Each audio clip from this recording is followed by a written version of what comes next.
Launch, you abominations, from this earth!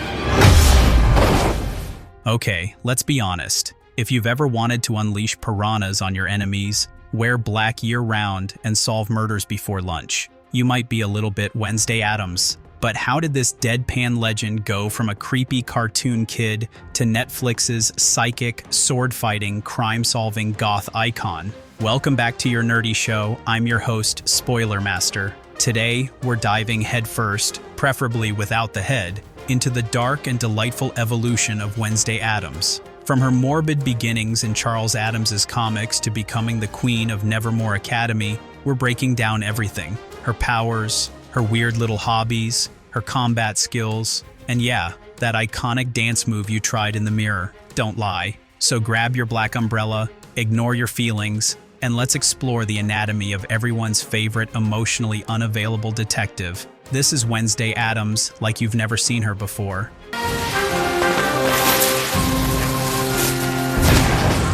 The birth of a gothic icon. So, Wednesday Addams was born in the mind of Charles Addams, a cartoonist for The New Yorker. Back then, she didn't even have a name. None of the Addams family members did. They were just spooky, silent characters in single-panel comics, completely unsettling but irresistibly amusing. It wasn't until the 1964 TV series adaptation that Charles Addams named her Wednesday, inspired by the old nursery rhyme, "Wednesday's child is full of woe." Fitting, right? Her middle name became Friday, just in case Wednesday alone wasn't enough of a red flag. Now here's a fun detail. Her name changes depending on the country. In Spain, she's Mércoles. In Latin America, Merlina. Italy calls her Mercaledi. And in Brazil, she's Wandinha, a quirky little Wanda. Despite the language, one thing stays the same. She's always dark, always peculiar, and always too smart for her own good. In the original black and white sitcom,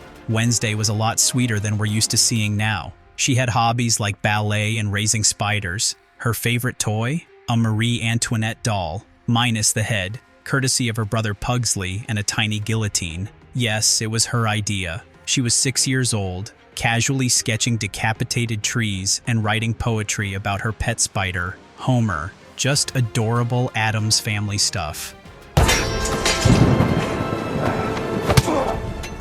Goody Addams and the Raven legacy. What's really interesting is how her personality shifted with every version. In earlier shows and movies, she was mischievous and eerie, but still somewhat warm. But the darker side of Wednesday slowly began to take over, and we loved it. Which brings us to the latest and most radical reinvention, Netflix's Wednesday series. This version of her, cold, brilliant, and totally allergic to social interaction. Born on Friday the 13th of November 2006, she starts off the show by getting expelled from school. Why? She released piranhas into a pool to get back at her brother Pugsley's bullies. Casual. Her parents, Morticia and Gomez, send her to Nevermore Academy, a school for outcasts and supernatural misfits. Werewolves, sirens, seers, the whole monster mash. And even here, Wednesday's an outsider,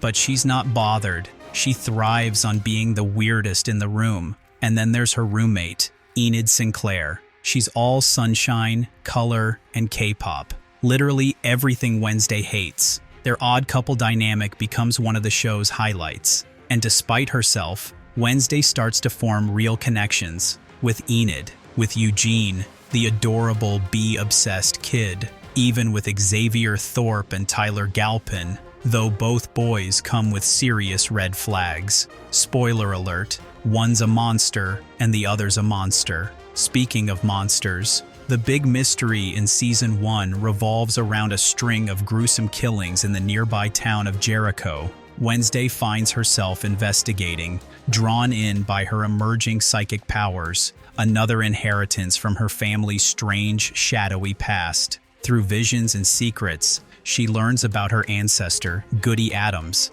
a powerful outcast who was persecuted by colonial zealot Joseph Crackstone. Goody and Wednesday share more than just DNA. They're both ravens. No, not the bird, but a rare form of psychic who sees more than they want to.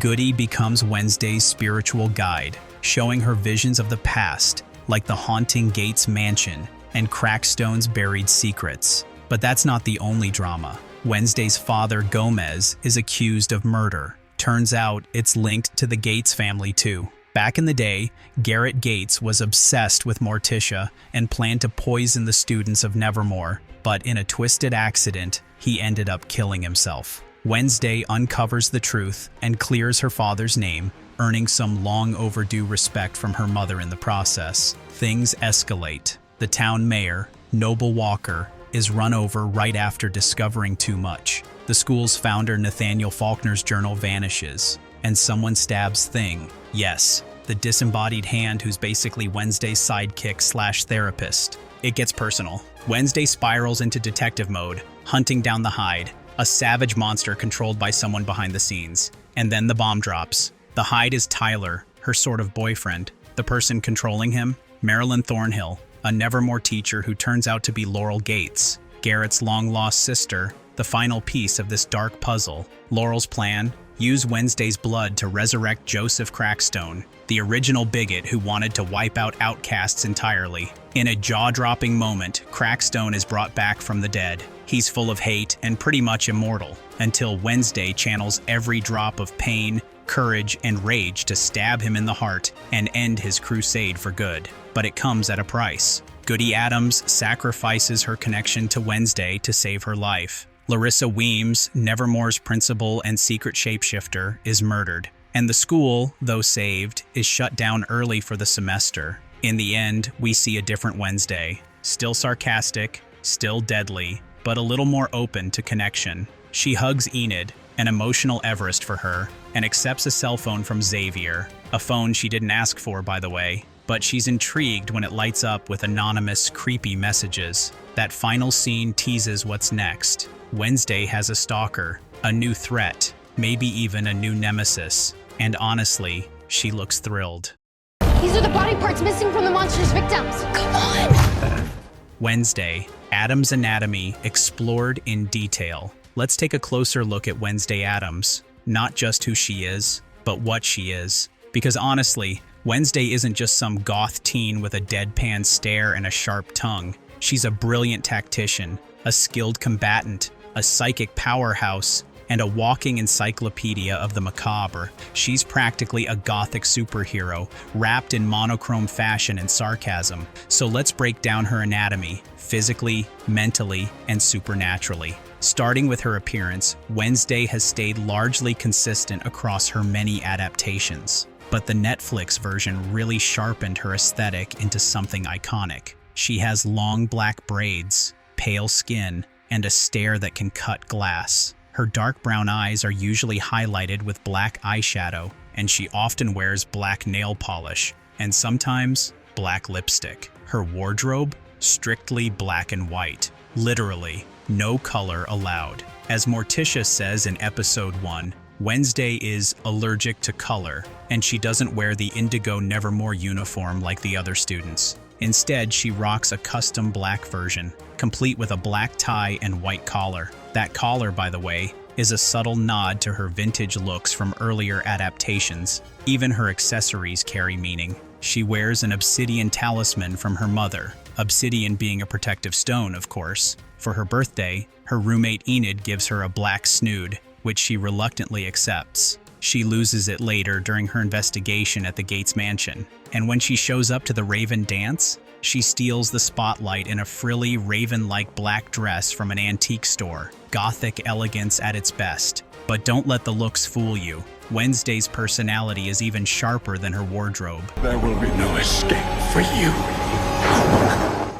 Morbid Curiosity. Wednesday is defined by her morbid curiosity. She's fascinated by death, darkness, and anything that would make most people squirm. She's sarcastic, brutally honest, and entirely unimpressed by authority or convention. She rarely smiles, speaks in a flat monotone, and usually looks like she's planning your demise. And yet, she's not heartless. She might torture her brother Pugsley on a regular basis, but she's also fiercely protective of him. She doesn't trust easily, but when she forms a bond, like with Thing or Enid, it's deep. You see it when she nearly breaks down after Thing is stabbed. She cares, even if she pretends not to. She's also a master manipulator. When Thing confesses to spying on her for her parents, she doesn't scream or cry. She gives him two options: submit to her forever, or get locked in a drawer until the semester ends. Thing chooses wisely. I will send you back to hell. Psychic abilities. Now let's talk about what makes Wednesday truly powerful. Her psychic abilities. She has psychometry, or as she calls them, electroshock therapy without the satisfying afterburn. Her visions are triggered by physical touch, objects or people, and they show her glimpses of the past or near future, usually something violent or tragic. Her mother, Morticia, explains that visions are colored by the psychic's mindset. Since Wednesday leans into cynicism and dread, her visions are darker than most. She's classified as a raven, a rare psychic subtype known for these ominous visions. It's part of what ties her to her ancestor, Goody Addams, who becomes a spiritual guide for Wednesday throughout the series. During a seance, Wednesday manages to summon Goody, trying to gain more control over her abilities. But even this spiritual connection has limits. Eventually, Goody sacrifices their bond to save Wednesday's life. But wait, she's not just psychic, she's physically gifted too. Let's talk durability. This girl takes hits like a pro. Whether it's getting stabbed, shot with an arrow, or knocked unconscious, she barely flinches. When she's chained up in Crackstone's crypt, she shrugs it off. She even mocks her captors, saying she won't cry like a little baby. No matter the injury, she pushes through, cool, calm, and collected. Her pain tolerance is insane. Not once does she scream or panic. Even when the Nightshade Society ties her up so tightly it cuts off circulation, she's already planning her escape. And yes, she does escape, twice. She's also got a keen sense of smell. She recognizes Thing's favorite hand lotion just by the scent. That's some borderline mutant-level olfactory ability. Mentally, Wednesday is on another level. She's a genius. She reads Machiavelli, Poe, and Agatha Christie for fun. She's a skilled writer, already penning full-length crime novels while most kids her age are still reading comic books. One editor rejects her manuscript, so she sends them a box of mousetraps. Classic Wednesday. She's a natural investigator, solving crimes that would stump professional detectives. She figures out the truth behind Garrett Gates's death, uncovers Laurel Gates's identity, and exposes Tyler as the Hyde, all while dealing with high school drama, psychic trauma, and killer monsters. She's a master tactician, always 3 steps ahead. Whether it's rigging a boat for the Poe Cup or trapping Tyler in the woods with help from Bianca's siren powers, she plans her moves like a chess grandmaster. She even escapes kidnappings and fakes out the school staff, all while maintaining a poker face. She can fight now. Let's talk skills. Because Wednesday's resume is stacked. She's a martial artist trained by Uncle Fester. She uses a defensive style, relying on grappling and evasion. She takes down bullies twice her size without breaking a sweat. She's also a fencer, and not just decent. She nearly defeats Bianca, Nevermore's reigning champion. Add archery, acrobatics, mechanics, and engineering to the list. She fixes espresso machines, modifies canoes with hidden weapons, and casually mentions that she built a steam-powered guillotine when she was 10. How's that for a childhood project? And when she needs to interrogate someone, she's terrifyingly effective. Her threats are cold, calculated, and 100% believable. She's also an expert in human anatomy, performing autopsies, stitching wounds, and even treating Thing after he gets stabbed. Her forensic knowledge is sharp, and she always notices the smallest clues, usually the ones others miss. Oh, and did we mention she's multilingual? She speaks English, Spanish, and German fluently. She can read Latin and Italian. So yeah, language barrier, not a problem. Our nerdy thoughts. So what's the takeaway here? Wednesday. Addams isn't just a creepy kid in black braids. She's a genius, a fighter, a psychic detective, a tactical mastermind. and an icon of unapologetic individuality. She can duel with swords, expose murderers, read ancient inscriptions, and emotionally scar you with a single sentence. And she does it all while looking like she stepped out of a Victorian funeral. In every version, comic, TV, film, or Netflix, Wednesday Addams stays true to herself, and that's what makes her so powerful. Not just her visions or her fighting skills, but her unwavering confidence in her identity. She doesn't need to fit in. She was born to stand out. And in a world full of fakes and phonies, Wednesday Addams is the realest of them all. From silent comic panels to psychic showdowns, Wednesday Addams has come a long way without ever cracking a smile. Mysterious, morbid, and 100% iconic, she's not just full of woe, she's full of wow. Thanks for watching. And remember, if you hear creepy cello music and smell piranhas, Wednesday's probably nearby.